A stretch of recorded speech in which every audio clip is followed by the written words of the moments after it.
It's the auspicious festival of Shivratri.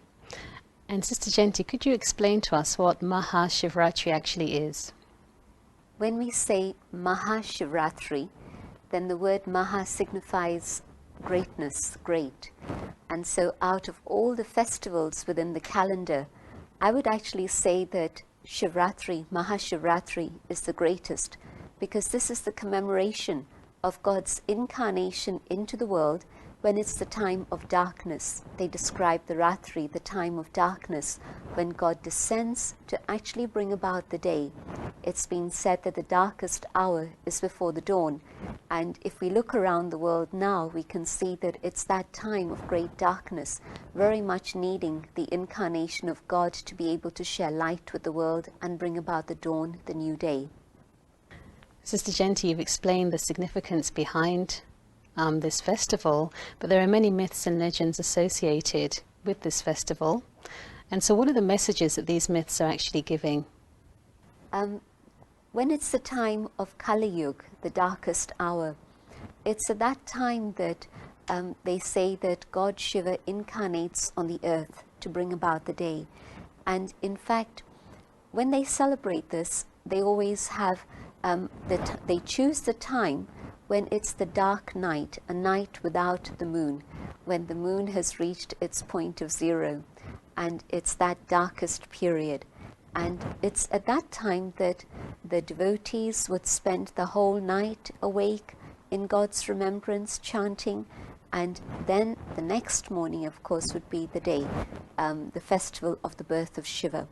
And through the night there would be tapasya, there would be penance, and they would also be having various offerings that they would be bringing.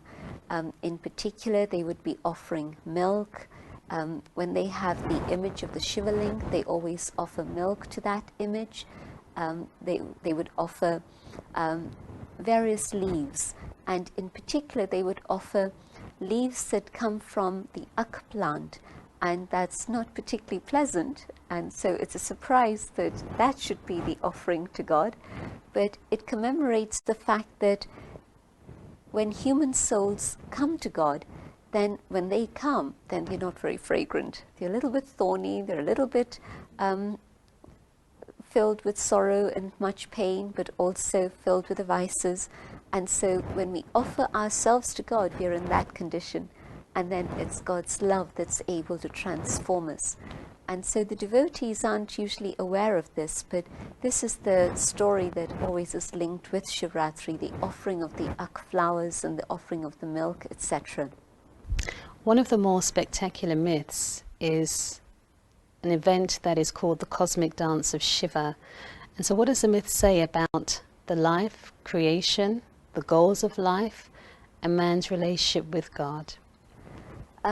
In fact, what they have done on the path of devotion is to say that God is the creator, the sustainer, and the destroyer, which is beautiful.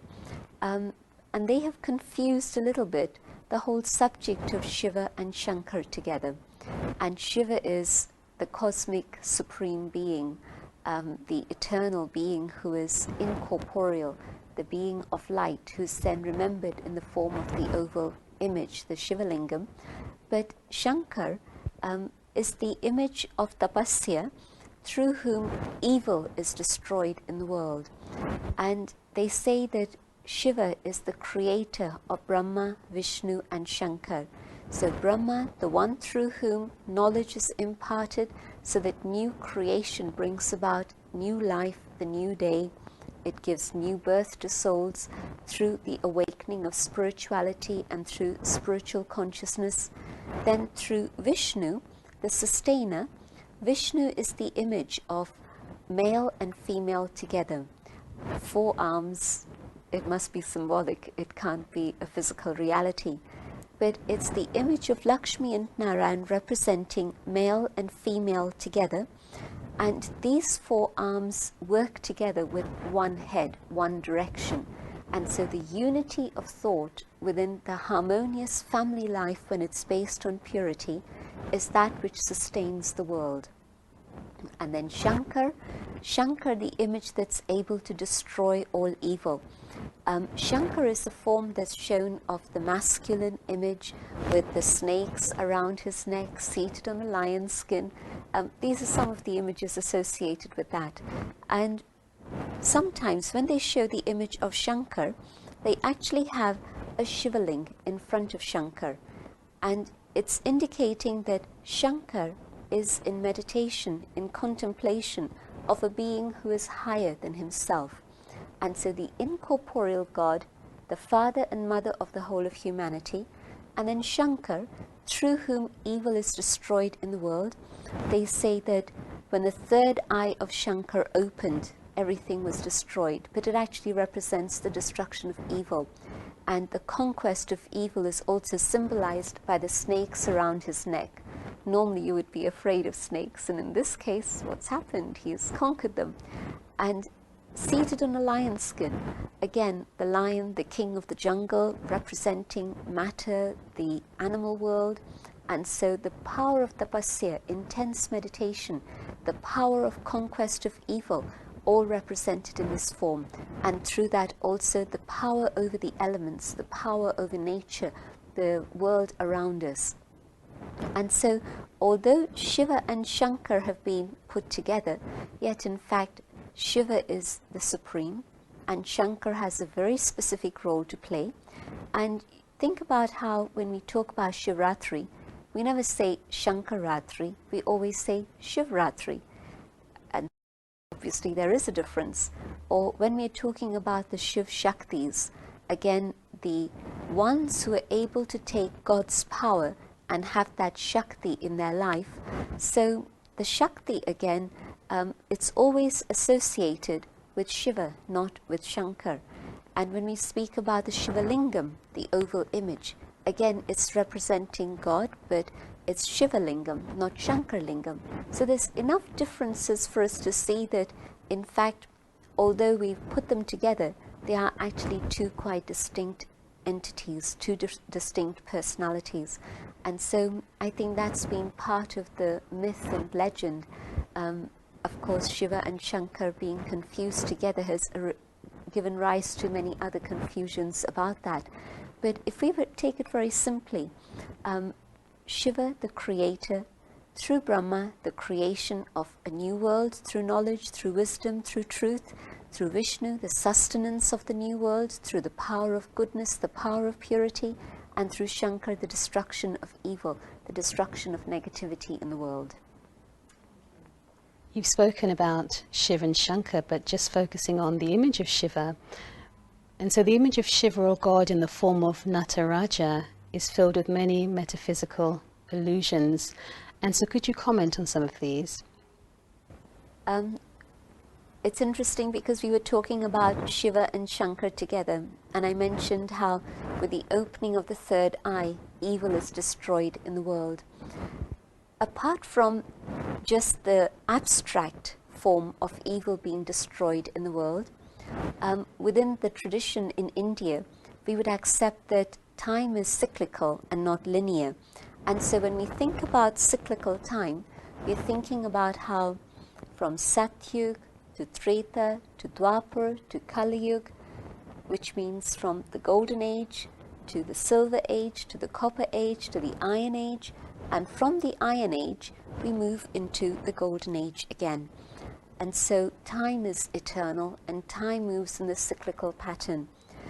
However, there's a very interesting period between the end of the Iron Age and the beginning of the Golden Age. And that's described as the Diamond Age. And that's the period of confluence. And in fact, the period of time that the figure of Nataraja refers to applies to that period of the confluence. Because what happens during the confluence period is that when God incarnates on earth at the time of darkness to actually destroy evil, to finish darkness and bring about the day, there are three things through which evil is destroyed, through which Kali Yuga ends, and then Satyug, the Golden Age, is able to begin. And those three things are natural calamities and civil war and war on a huge scale across the world. And you can see how all the things that are happening in the world today at the present time indicate that we are very much in that phase. And Nataraja symbolizes the upheaval of all the elements all together. When Kali Yuga comes to an end, yes, human energies have been reaching their point of aggression and degradation and the extreme limits of corruption. And so, yes, we have civil war and all other types of war also. But the influence of the impure soul, Tamopradhan soul, on impure matter, Tamopradhan matter, has been of such exploitation and aggression that the whole system of nature has been thrown out of balance. And so now, at the point when Kali Yuga comes to its end, the Iron Age comes to its end, all the nature, all the elements of nature come into a state of total upheaval. And the dance of Nataraja symbolizes the state of upheaval. But you see, it's like when you put clothes in a washing machine, what happens is that everything swirls around. But within the spinning of the clothes, within the swirling of the clothes with the water and the detergent and everything else, what finally happens is that you actually get clean clothes, hopefully. And the same thing is happening as all the elements spin around and the whole of nature gets into a state of upheaval, because the system of nature has been put into a state of disruption and chaos totally through human influence and intervention and aggression, but also through God's love, God's peace, God's purity. Although things move into upheaval, things then begin to calm down, and what comes out of that entire state is a new world. A world that has been cleansed, a world that has been purified, so that then the golden age, Satyug, can begin once more. And so the whole dance, the cosmic dance of Shiva, symbolized by Nataraja, is expressing this idea that from the end of the Iron Age through into the Golden Age, that period of the Diamond Age of confluence is one of great turbulence, great chaos and upheaval. And everything spins around, but beyond that then everything settled down in its state of perfect purity once again. Nature returns to a state of order, the human soul has been cleansed and purified, that returns to its state of order and purity, and a world that is new, a world that has been rejuvenated, a world that is pure is ready to begin again. The spiritual significance behind Shivratri is quite significant, and yet it's celebrated annually once a year. Could you give some guidance as to how an individual can take this festival in such a way that it can alter their life or the meaning of their life on a permanent basis? In fact, I believe that Mahashivratri isn't a festival just for one day. And definitely its significance is far beyond one day, as you've said. I believe that we're now at this period of confluence, the end of the old, the beginning of the new, the end of one cycle and the starting point of the new cycle. And so in our human life today, Shivratri actually has a very tremendous significance and a very great impact if we were to understand it, and definitely not just for a day, but for the whole period of our lifetime. Because Shivratri is reminding us that now, at this time of darkness, it is time to have the awakening. The devotees would spend the night awake and they would be fasting. And the word fast has a very interesting meaning in Hindi, upvas. It means to come closer. Upvas, to reside closer. And of course, people think that if there's some sort of physical deprivation of food, that's going to make you remember God more. And maybe that's true, or maybe at that time you remember your sandwiches more. I'm not sure what it is. But what it's actually referring to is the food for the mind, upvas, to make sure that I keep a fast I have a commitment to having only good thoughts, pure thoughts, and nothing else that I feed my mind with. And so this fasting, the inner fasting, is that which is actually going to bring me closer to God and allow me to experience that connection with Him. Because my connection with God totally depends on the quality of my mind, the quality of thinking. And it is said that if there is that awakening for Shivratri, then the Bhagat, the devotee, is richly blessed. And so it's reminding me that if in this period of darkness I allow the soul to awaken, to recognize God, to be able to have that inner fasting through which I experience the relationship with the divine, then this relationship is that which brings me all treasures and all benefits. You see, one of the things that's happened is that we've taken it as a myth or a legend that God can incarnate on earth, whereas I actually believe that there comes a time when things are beyond human capacity. It's only God's intervention that can actually make a difference. And I think that we've reached the end of our line at this point. If I look around the world today, then I see that there's a huge amount of suffering, more so than even, say, 50 years ago.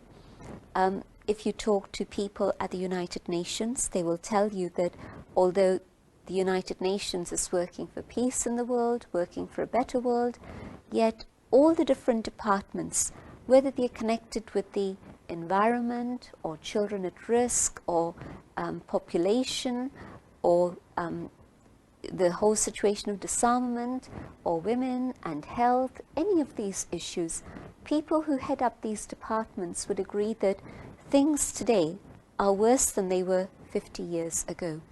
And that's even though we have more technology, more expertise in terms of information, we have more resources, we have more people, more staff working on all these things, but the problems haven't gone away, they have multiplied. And this is because it's actually not an external problem. The world has enough resources on all levels, but the problem is the state of the human being, the condition of the human soul. And that's come into that state of sleepiness, which is Kali Yuga, Tamopradhan, the influence of ignorance over the soul, the dark night of the soul. And so recognizing that this is a time for God's intervention and experiencing that inner connection with God is such that if I do this, then definitely I'm able to have all gifts from the divine and prepare myself for the day, but also I'm able to be an instrument to share these gifts with others so that others can also take benefit from them. Shiva is the one who's remembered as the benefactor, the supreme. The word Shiva itself has three meanings: the benefactor, the seed, the point. And I believe that Shivratri, being the great festival that it is, actually has a significance for every moment of our life, not just one day, and definitely not just for one night. But the significance is that I should be able to connect with the Lord, connect with God, the benefactor, and experience from God, from the ocean of love, the ocean of peace, the ocean of purity, the ocean of happiness, all that God has within Himself, herself, so that I'm able to receive all those treasures. And my hope is that if people begin to think a little bit about what Shivratri really means, they will recognize that truly this is a time when it's important to connect with God, to awaken from darkness, from ignorance, and be able to experience all the gifts that God wants us to have. There are many other significant festivals associated around God and God's work, but how does Mahashivratri, this particular festival, fit into the scheme of things when you think about all the other festivals that we have in relation to God? At the start of the year, you have Shivratri coming along in February or so, and then immediately after this, a couple of weeks later, you have the festival of Holi, and there's a very deep connection between the two. when God comes and incarnates and transforms the human soul from impure to pure, then this is commemorated as Holi, the sprinkling of waters, the colored waters on the soul. It's been said that company is able to color, company is able to influence. And so this is actually what's happening. God's company, through our connection internally with the power of yoga, is that which transforms the soul and changes it to the point where we're able to truly be the ones reflecting God's image. It's been said that we were created in God's image. And as we experience the connection with God, God's company colors us and transforms us so that our life becomes a reflection of the things that are within God Himself also. Holi, of course, also is the commemoration of the ending of the reign of terror of the king of evil, Hiranyakashipu, and the power of Prahlad, the young boy who was able to conquer all evil simply through his love for God.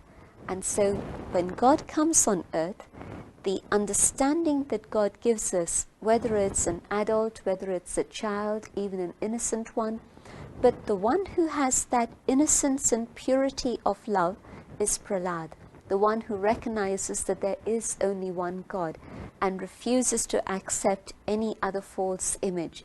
And so the whole story of Hiranyakashipu and Prahlad represents that. And without going into the detail, just to show the connection, that it was through God's coming that Hiranyakashipu was destroyed because of Prahlad's love for God, and then the symbol of Holi, the ending of evil, the burning of evil, but then the transformation of the soul colored by God. And so you can see the connection of that festival with the next. There's also, of course, then the festival that comes soon afterwards, the birth of Rama, Sri Rama, and just preceding the birth of Sri Rama, we have the 9 nights of the festival of Navratri, the worship of the Devis, the goddesses, the memorial of the Shiv Shaktis.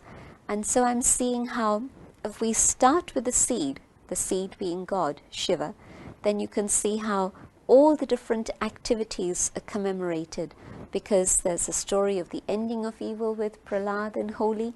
Then you have the 9 nights of the worship of the Devis. Shiv Shakti, both words go together usually. And so from Shiva, the benefactor, the Shakti, the energy, the power that human beings, especially women, are able to attain, again is commemorated that it's at the time of darkness, the Ratri, the Navratri, the time of darkness, that evil is finished through the power of God's representatives, in a sense.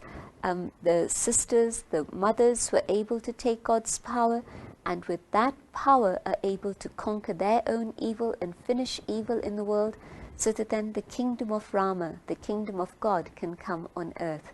And then later on in the year, you have the festival of Raksha Bandhan, and connected with Raksha Bandhan is the festival of Sri Krishna, the birth of Sri Krishna. Because when God comes on earth, one of the things that God has to do is to remind us of our own original state of purity. So the festival of Raksha Bandhan, the bondage that brings protection, the bondages are commitment to God, to follow the path of purity. And the protection that God offers us then is a protection from suffering, from evil, to be able to go beyond all negativity and all external influences that cause pain. And so my commitment to God for purity brings me God's protection and blessings. And if I experience this and observe this, I'm ready to be able to enter into Sri Krishna's kingdom, the kingdom of heaven. So Janmashtami comes after that. Again, a bit later, you see how there's a festival of the Sera and the festival of Diwali. The Sera, the burning of evil, the conquest of Ravan through the power of yoga, and again, the Sera, it's the 10th night. And so 9 nights preceding that has been the worship of the goddesses, the Shiv Shaktis, the Navratri Puja. And after the burning of evil, the burning of the devil Ravan, then you have Diwali, the festival of lights. a time when light comes into the world, and it's a time of celebration, when it's also said to have been Lakshmi and Narayan's kingdom, the start of Ram Raj on earth.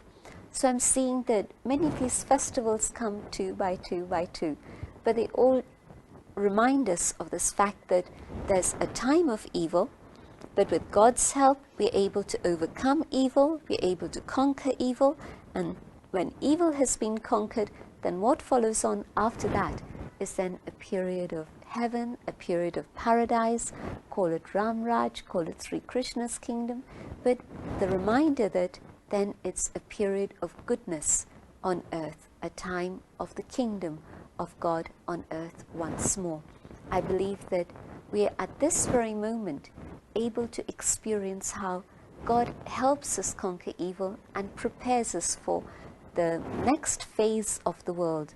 I don't think it's just optimistic to think that Satyug, the age of truth, the golden age, is just ahead. I think that if we were to look at all the different signals of what's going on, it truly is the end of Kali Yuga, the end of the Iron Age, and it's time to prepare for the golden age, the new world.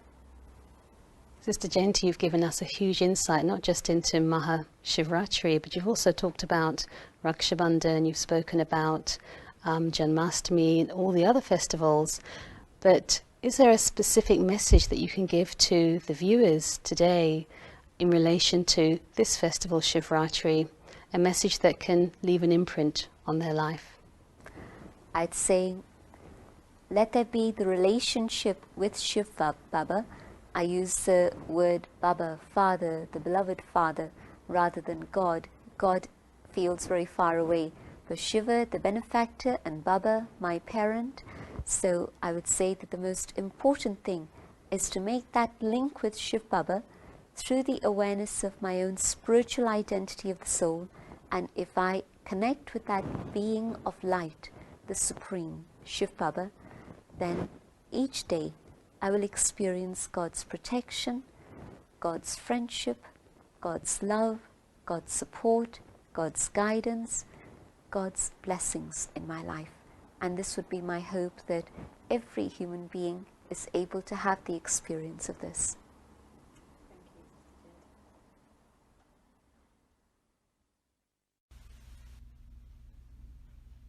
I am a child of God.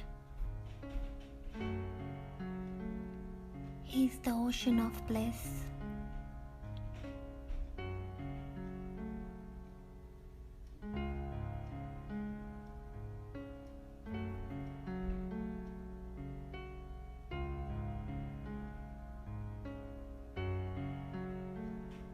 I am a blissful being, radiating happiness and love to every cell of my body.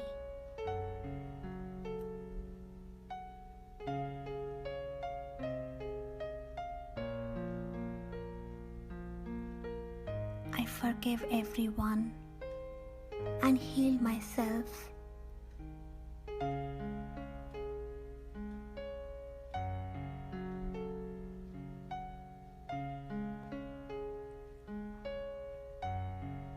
I remain calm and stable and cleansing my body and my mind.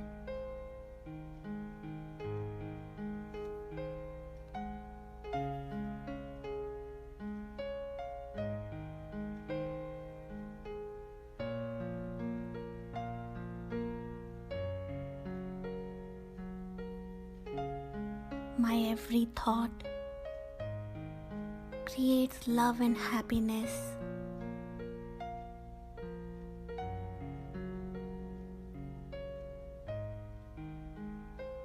My body is perfect and healthy.